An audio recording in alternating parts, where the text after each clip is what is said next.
begin then. Right. Well, welcome to another episode of the Shaku Brothers. Namamita Butsu. Amida. Namo Amida. It's good to see everyone. Um, so shall I read the rules of Shaku Brothers before we kind of discuss what we're going to be doing this Please evening? do. All right. Bear with me a moment. Bring them up and then, yes, just want to make sure I have them available and then share my screen.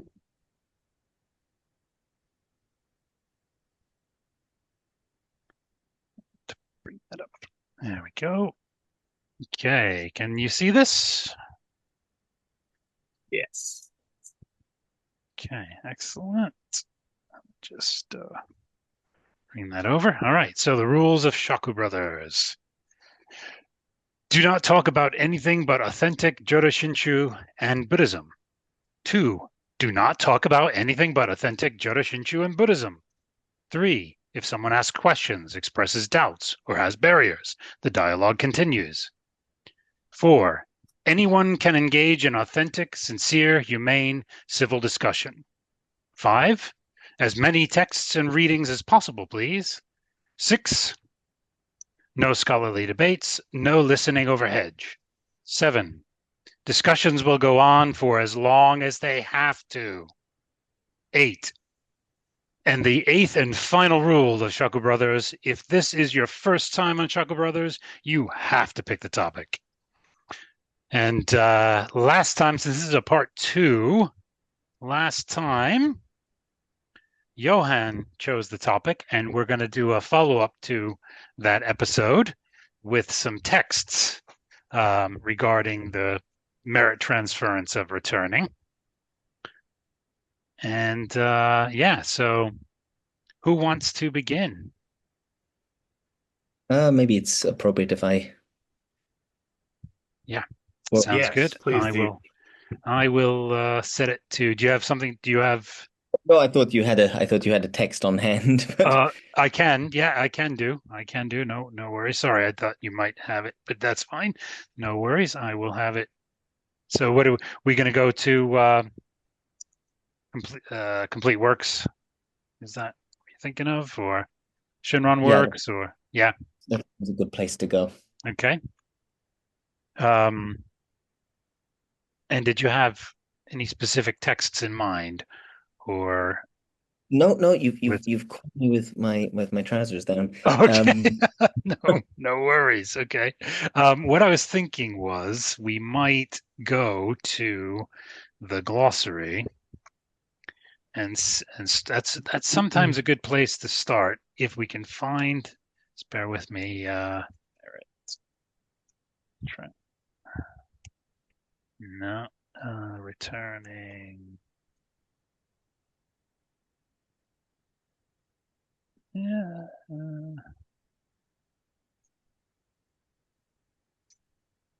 Yeah, there we go. There's one thing. Oh, it might all be in part of the same. So I fulfillment of think the if we want to vow. recap our last discussion, basically, Yes. we were Yeah, go ahead. Yes, please. talking about how Ogun Eiko, the directing of virtue or merit transference, however you want to translate Eiko, is both sides are necessary to fulfill great, the perfect compassion that is at the core of the Mahayana, right? The great vehicle.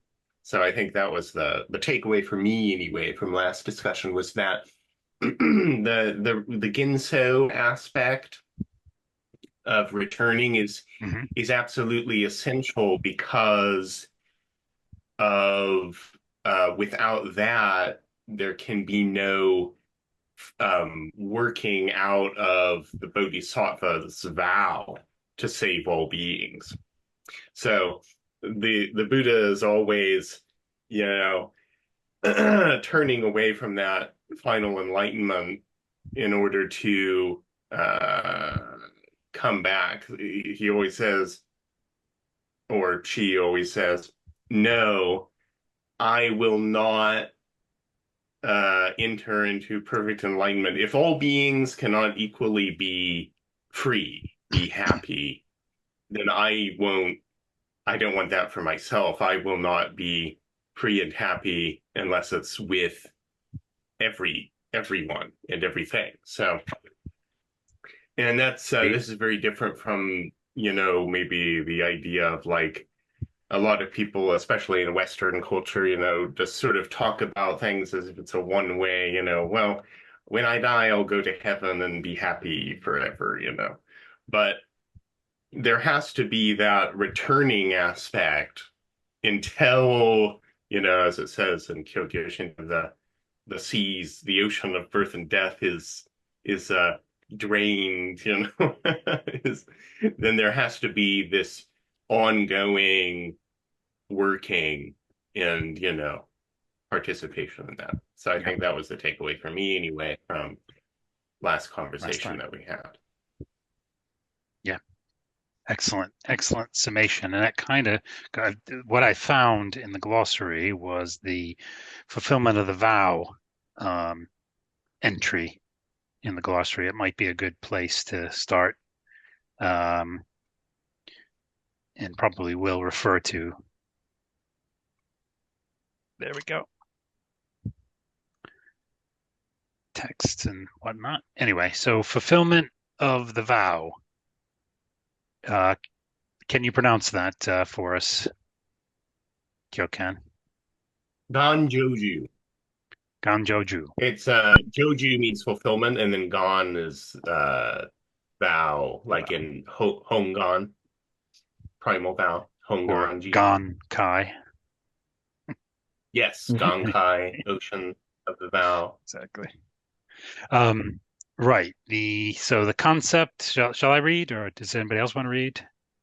Well, You want to you read, started Johan, now. since it's your topic, or I don't mind. Or no, maybe. All right, I'll go Yeah, ahead. good. Yeah. So, the concept that Dharmakara's vow, the concept that Dharmakara Bodhisattva's vow to bring all beings to enlightenment is an accomplished fact, and that he has already attained Buddhahood as Amida. This means that Amida has prepared the means and the place for the enlightenment of all beings, and therefore the liberation of all, regardless of their condition, has been fulfilled. Amida is thus known as the fulfilled or recompensed Buddha, and the Pure Land is known as the fulfilled land. The first half of the larger Sutra of Immeasurable Life expounds Dharmakara's vow, practice, and realization, and the latter half, the fulfillment of the vow and its implication for history. The larger sutra teaches the fulfillment of all the 48 vows, but Shinran regarded the following as especially significant for the aspect of going to the Pure Land: the 11th, 12th, 13th, 17th, and 18th vows, calling them the vows true and real. And for the aspect of returning to this world to help all beings, he focused upon the 22nd vow. They together constitute the requirement of the Mahayana Bodhisattva. Going to the Pure Land is for self-benefit, and returning to this world is for the benefit of others. Summed it up again for us quite well, as the glossary often does. Let me just go back. There was one other entry I found here that in the glossary, which is under, what is this under? Directing a virtue. There we go. That's what I was looking for in the first place. Shall we read this? Does anybody else want to read this one this time? Shall I read? Would you like to read, Sure. Go ahead. Or we could take turns. It's a pretty long one. So anyway, so directing a virtue, echo. Is that how it's pronounced? Echo? Yes. Okay. Yeah. Okay. So literally turning toward another or redirecting, often rendered merit transference. Echo and a central concept of Mahayana thought, was born in the Bodhisattva tradition, in which religious practices are undertaken for the benefit not only of oneself, but of others also. It is the working of great compassion which transcends the principle of bondage to one's own karma. The deep wish or vow of the bodhisattva is for the spiritual and moral elevation of all beings, traditionally expressed as going out from birth and death. Therefore, it is only natural that he or she share his accomplishments with others. This sharing or turning over, however, does not involve any form of sacrifice, for it is an act of compassion performed in non-dichotomous thinking and feeling. In other schools of Buddhism, echo signifies one's directing of merit toward one's own and others' attainment of enlightenment. And in traditional Pure Land Buddhism, which confronted practically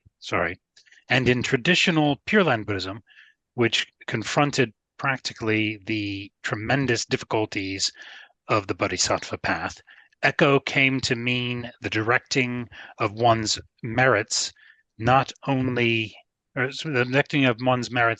toward others, but toward the attainment of birth in Pure Land, where one could realize enlightenment and then return to this world to work for the liberation of all beings.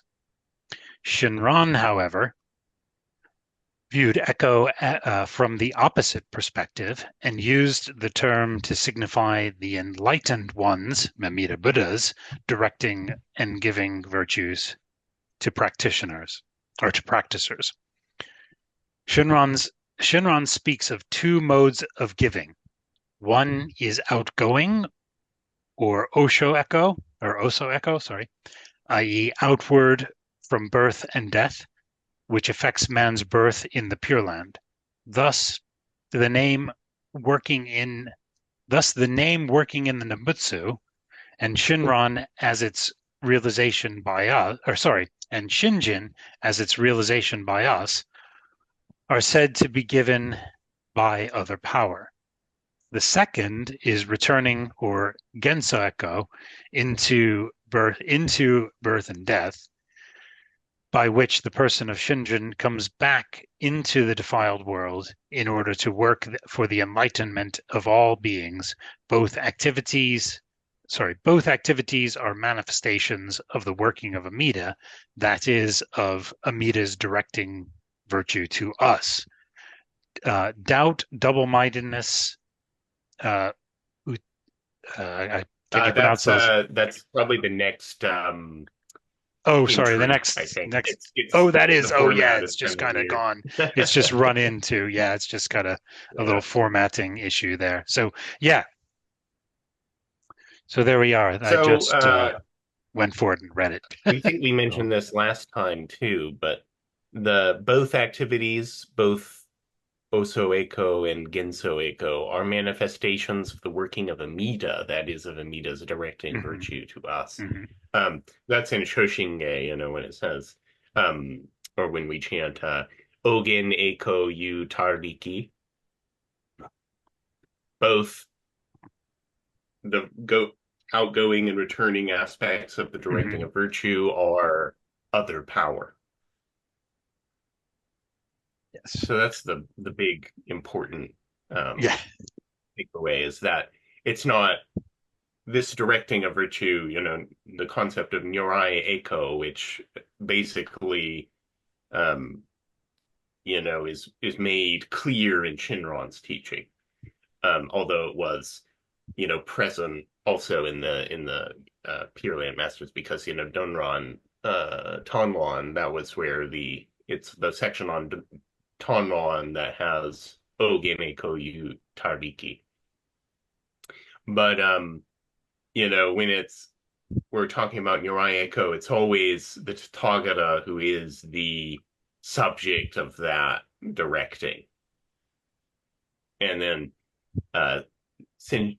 living beings are the object of that.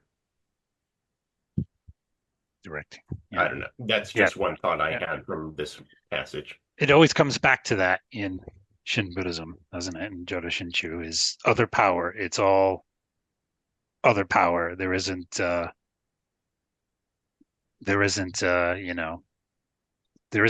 self power is not an element of, Amida doesn't need any help. Well, and We it's can't we specifically because, as Shinron says, the we're not really capable of creating the kind of merits or the kind of virtue in our actions that would result in birth in the Pure Land. So the Tathagata has done that basically, through his pure practice, and then he broadcasts, is how I like to think of it, that to all beings equally through the name, right? Yeah, exactly. It's one aspect of the what you read just there, which really struck me, was that it's there's no dimension of sacrifice, right? Like it's not we don't, there's no Yes. sacrifice on our part. And that sort of also resonated with something Kyokan said earlier about kind of the distinction between the sort of Shin understanding and the Christian one, because I mean, of course, in Christianity, um, we're not doing the Christ role, but it's very much a sacrifice on Christ's part, right? Whereas, like that's maybe there's a little bit of that in Dharmakara, but not really, because he's not, there's not he's not there in great suffering, like he's attaining his own liberation and ours with that. So it's just this kind of, yeah, that's what. So just bear with, and I'll share again. Where are they? There we are. So the first, I'm using Shinron Works, of course, shinronworks.com, this absolute gift and treasure trove from the Hongwanji and BCA um, academics and various people involved, which we very much appreciate. So the first passage that comes up in the search for the directing of virtue is, of course, the passages on the two aspects of the Tathagata's directing of virtue, the Gatha of aspiration for birth, uh, and Upadesa on the Sutra of the Buddha of Immeasurable Life, that states, how is directing of virtue accomplished? It is by never abandoning any sentient being in suffering, but constantly aspiring in the heart to fulfill the mind of great compassion, taking the directing of virtue as foremost. So I don't know, do we want to read this whole thing through, or do we want to just kind of read and then comment? How I'll leave that one up to you, Johan, since it's your Let's, I mean, topic. I don't think it's too long, and it's an Yeah. important chapter. So let's Shall we take turns reading? yeah, let's You sure. want to do the next If I couple of can. paragraphs? Yeah, go ahead. Right. So concerning the directing of virtue through the power of the primal vow, the Tathagata's directing of virtue has two aspects. The directing of virtue in the aspect of our going forth to the Pure Land, and the directing of virtue in the aspect of our return to this world. With regard to the directing of virtue in the aspect of our going forth to the Pure Land, there is the true and real practice, true and real Shinjin, and true and real realization. The true and real practice is expressed in the compassionate vow that all Buddhas say the name. This compassionate vow of saying the name is stated in the larger sutra of the Buddha of Immeasurable Life. If, when I attain Buddhahood, the countless Buddhas throughout the world in the 10 quarters do not all praise and say my name, may I not attain the supreme enlightenment. Should I keep going or? Yeah. Kyokan, do you wanna read for a few paragraphs? Kyokan, can you hear us? Don't know if you can hear me. Can you hear me, Johan? I can hear you. Yeah. Yes, can you hear me clearly? I can hear you. Yeah. Yeah. Would you like to read the next? I'm having a real trouble with the Oh, okay. here. I wasn't expecting. All right. Well, I'll continue the reading. Where did you leave off again, Johan? Just after the quote. So here, this one. may I not attain supreme enlightenment. But I can give it a try here. Okay, yeah, go ahead. Yep.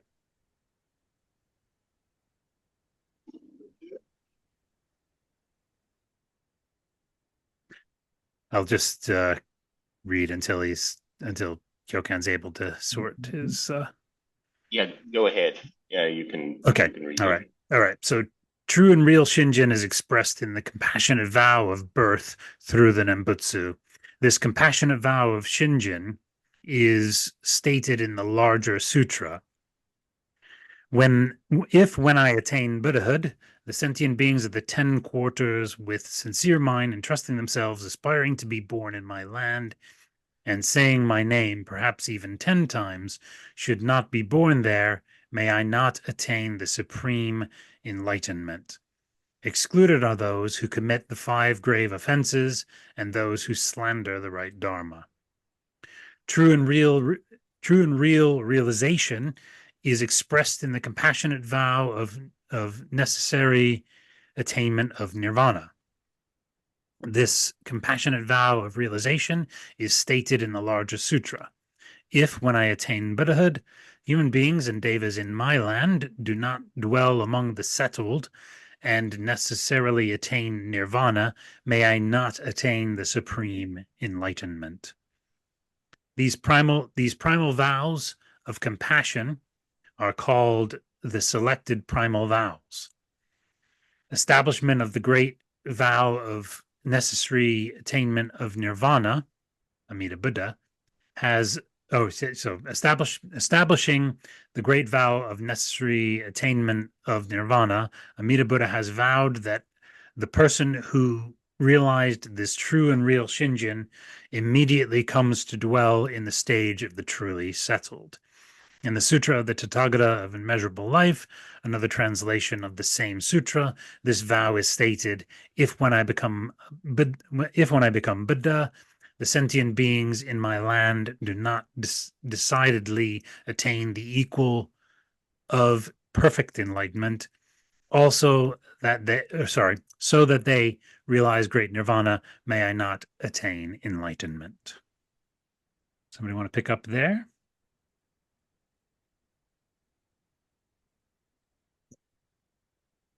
I mean, let's let Johan do it because my Wi-Fi is still. Sure. Yeah. Right. In this compassionate vow, it has been vowed that the person who has realized true and real Shinjin is decidedly brought to attain the equal of perfect enlightenment. The equal of perfect enlightenment is the stage of the truly settled. With regard to the equal of perfect enlightenment, it is vowed that one is brought to be the same as Bodhisattva Maitreya, who is in the rank of succession to Buddhahood. These selected primal vows are Bodhisattva Dharmakara's universal vows that surpass conceptual understanding. Thus, in the larger sutra, the Nembutsu practicer of true and real Shinjin is said to be next to enlightenment like Maitreya. It is taught that these are the great vows of directing a virtue in the aspect of our going forth to the Pure Land. The Lung Shu writings on the Pure Land states that one is taught to be the same as Bodhisattva Maitreya. Concerning the second aspect of the directing of virtue, that of our return to this world, it is stated in the treatise of the Pure Land. Sorry.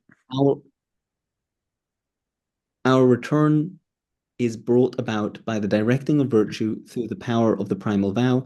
It is called the fifth gate of emergence. This is the directing of virtue for our return to this world. The meaning is expressed in the great vow of attainment of the rank of succession to Buddhahood after one lifetime. This vow of great love and great compassion is stated in the larger sutra.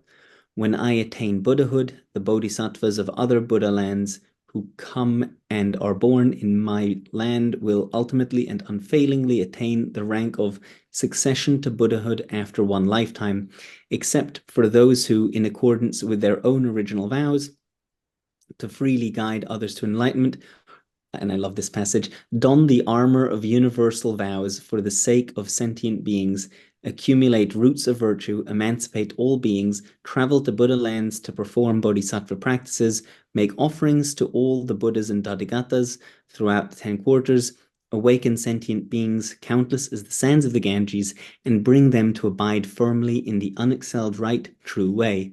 Such bodhisattvas surpass ordinary ones, manifest the practices of all the bodhisattva stages, and discipline themselves in the virtue of Samantabhadra. Should it not be so, may I not attain the supreme enlightenment. This is the vow of the Tathagatas directing of virtue for our return to this world.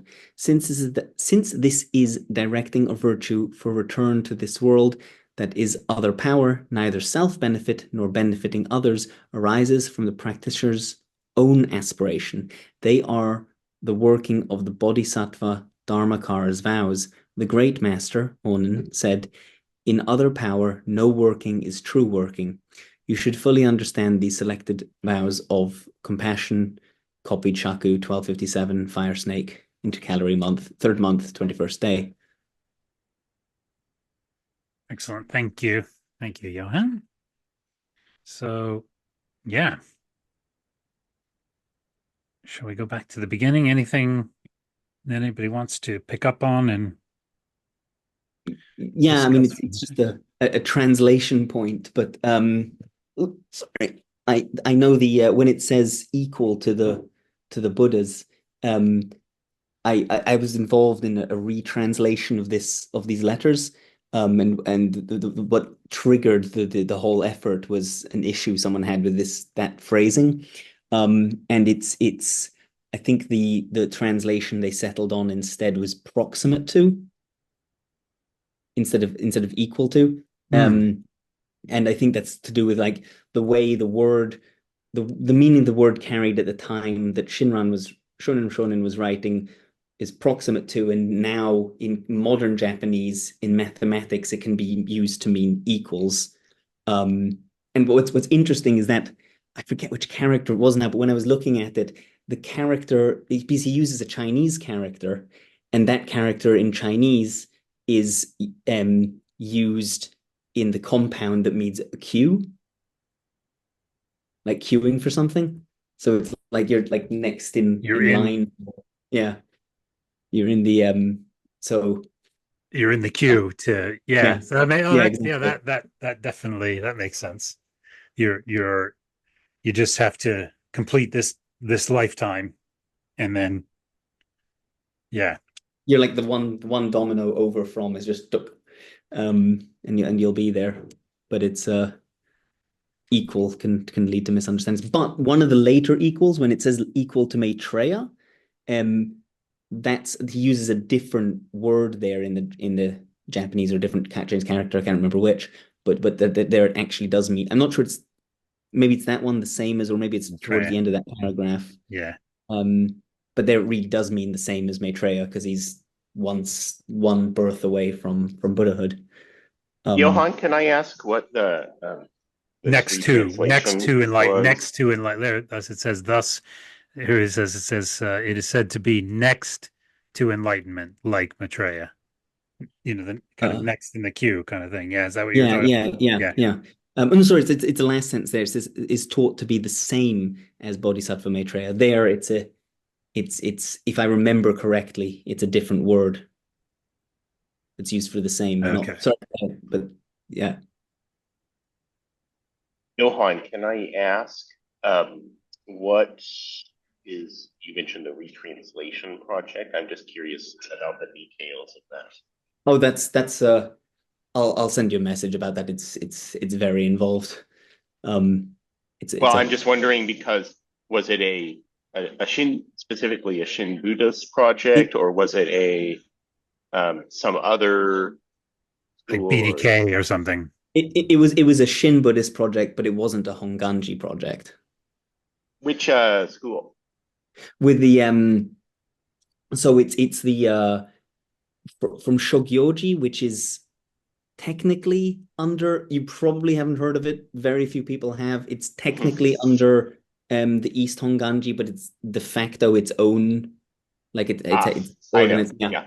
The Three Wheels temple in the United Kingdom. Yeah, that's the yes, I've heard of them. the breakaway Honganji sect after the Otani schism. The reason I say is because it sounds like their interpretation is kind of maybe a reaction to the more concrete, well, I don't want to say direct or concrete, but, they're kind of trying to rationalize, I think, Shinron's statements about entering into the state of the settled in being the equal to Maitreya in this life.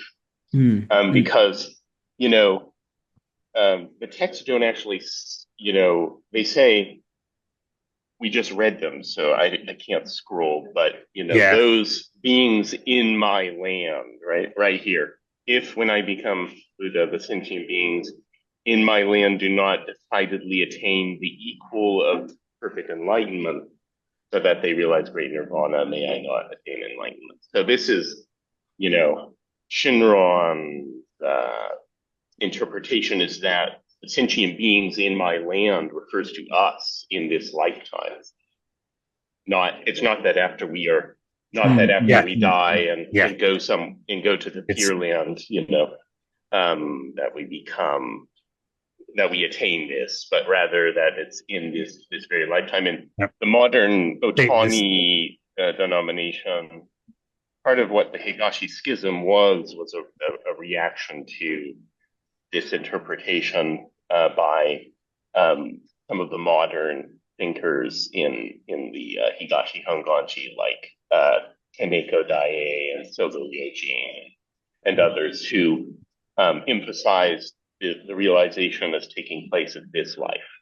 And a lot of the Otani Schism, other denominations, basically the Otani family left Otani-ha and formed their own denomination, and not the entire family, but part of them. And it was partly kind of a reaction to, you could call it sort of a traditionalist reaction to some of the more modern interpretations of Shin Buddhism. So I'm not surprised that Three Wheels or the Shogyoji, which is part of the they call themselves the Jodo Shinshu Higashi Honganji-ha. So just like there's Jodo Shinshu Honganji-ha, they just added Higashi, so that's the name of their sect, their Shu-ha. It's not surprising that they're looking for ways to reinterpret Shinron in a way that is more sort of, how to say, less shocking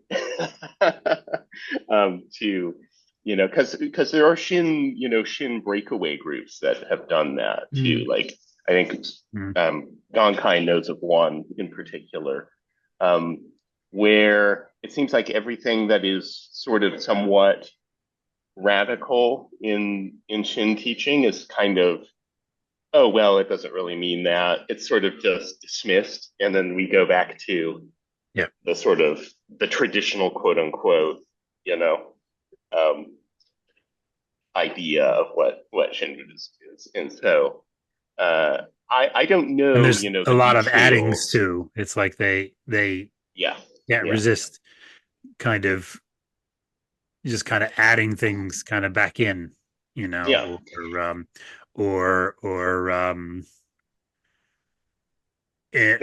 of that is, or in some way limiting the vow in some way to make it more I don't know, like maybe they're thinking it's the skill and means, or maybe they're thinking it's to more make it more easier to kind of understand, or a quicker formula, or I don't know, but yeah. So, and all of that is not to say anything against or about the three wheels and Yeah. the autonomous in the various denominations. I mean, everyone they're perfectly entitled to their interpretations. However, the only concern is that a lot of these groups do end up ultimately isolating themselves from the mainstream of research in Shin thought, and they end up sometimes in very interesting backwaters, as it were. And so that would be the only, sort of a concern I would have. Yeah, or caveat there. Caution, But or I don't know much about, this may be a very well-intentioned and necessary translation project. I don't know who was involved. I don't know, anything like that. So I'm not trying to say anything negative. But I do have experience, shall we say, with some of, some, how to say, sort of breakaway Shin Buddhist groups. And so sometimes you do have to be a little cautious.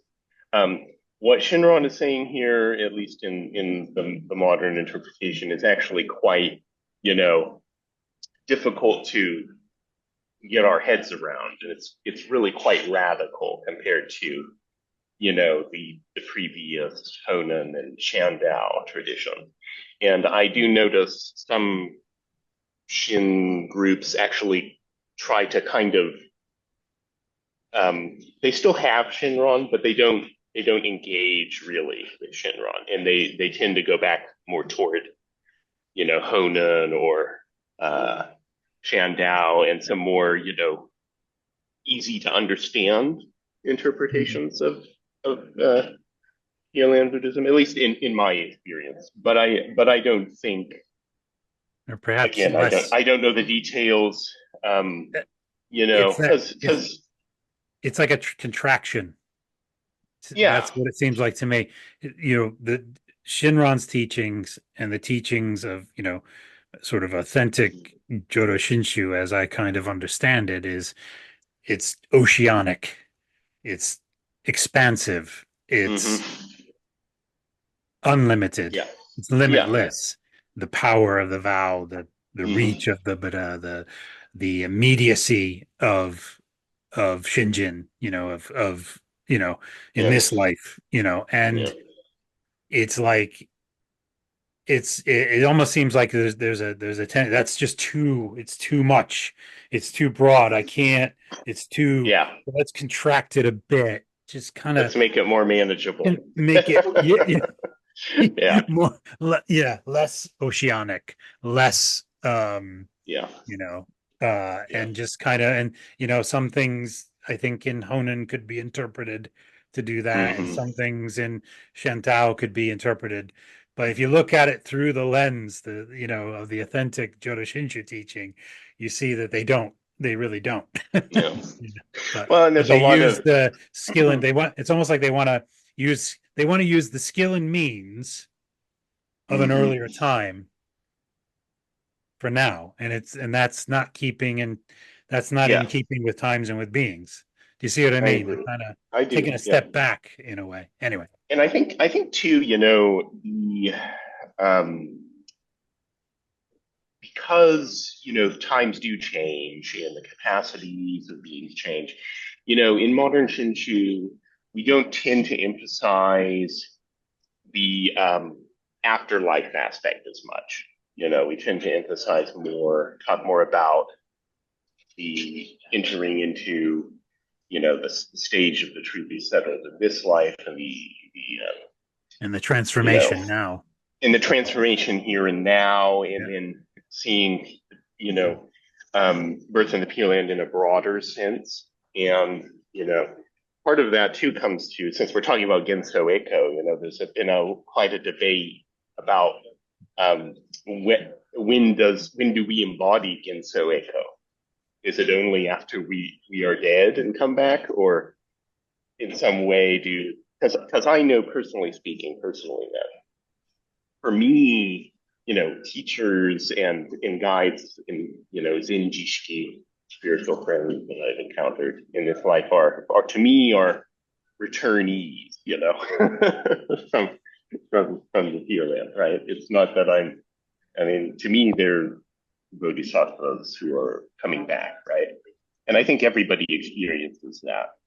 But there's a lot of points of, not debate per se, but points of discussion in Jodo Shinshu about when and some of these things take place and so on. And there's one of probably the best book about it if anyone is interested. But it hasn't been translated in English yet. Is the one by the late Naito Sensei, who is a Kangaku scholar in Hongan Jiha, and wrote about Shinran's Ojo-ron, so Shinran's thought on birth in the Pure Land. And this is an exhaustive study from a well-respected scholar of mainstream Jodo Shinshu about, when does birth in the Pure Land take place? Because, it seems like a simple question, but when you actually start to read Shinran and read Kyogyo Shinsho, there's a lot of interesting passages, right? Implications. There's a lot of interesting implications, including this one right here on the screen. When I become Buddha, the sentient beings in my land are decided to be the equal of perfect enlightenment. So, I think it's the good thing about the discussion is that it awakens our minds and it causes us to deeply engage with the teaching. I don't think we should shy away from, like some do, the quote unquote, I don't like this word, but the quote unquote surprising aspects, things that are said. There's a tendency sometimes to take Shinran and kind of sand down those elements that don't necessarily fit in with the broader Pure Land, ideas of things. And so that's the only thing that, speaking personally, I'm always a little wary of attempts to sort of tame Shinran. And you know what I mean? Well, even for me, that the emphasis, that expansiveness, that oceanic expansiveness of the teaching is, for me, both are, the salvation here and now, non-retrogression, Shinjin, now in this life, and the transformation of Amida Buddha's, working in our lives is equal in importance to, us going to Pure Land. Right. And the transformation, and then the rest of the transformation that takes place immediately there. Yeah. But then we're back. Yeah. So and the truth is that I heard from someone, Ojo, the term being birth, we just translate it as birth, right? But Ojo, there's actually two characters there. One is Jo, which means birth, right? And Johann knows this because he's a student of Chinese. But the character before that, the O, actually means going. So the full meaning of Ojo is actually not just birth, the point where we were born, but also the path, the going to be. So there's an expansive meaning there. It's not just necessarily one point in time. It's more of, there's interpretive possibility there, is what I'm trying to say. Maybe Johann would like to comment on and that. That's where that's where the inconceivability comes in. We can see those the implications and the nuance of that kind of teaching, but then we can't We can't Well, completely get our head around it, you know. What does Shinron say? Neither at the point of death nor in everyday life is what he says about the inconceivability of Shinjin. It's neither that, you know, so wow. Yeah.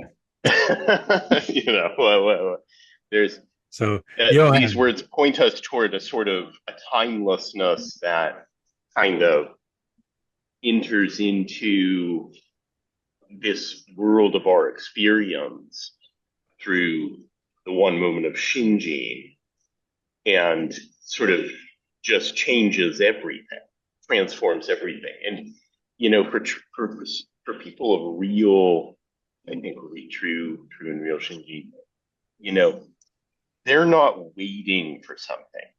That's the big thing here. And that's where, when I heard Johan talking about sort of this idea of, you know, well, when we get to the Pier Land, then we're actually the equal of betray or whatever, you know, because that's when we meet the Buddha.